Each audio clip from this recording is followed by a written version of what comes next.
Bədir döyüşü Hicrətin 2-ci ilində, yəni miladi 13 mart 624-cü ildə Ramazan ayının 17-sində baş vermişdi.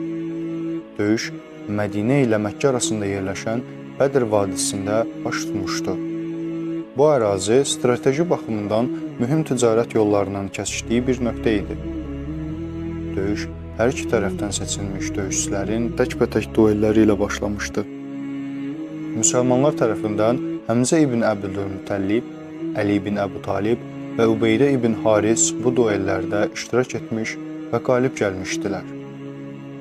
Daha sonra Məkkəlilər hücuma keçmiş, lakin müsəlmanlar onların hücumunu dəf edərək əks hücumla düşmən cəbhəsini yarıb keçmişlər.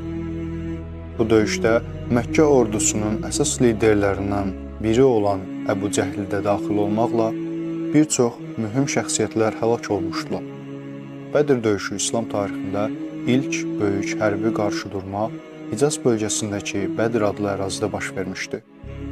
Bu ərazi hazırda Səudiyyə Ərəbistanının Əl-Mədinə vilayətində yerləşən Bədir şəhəridir.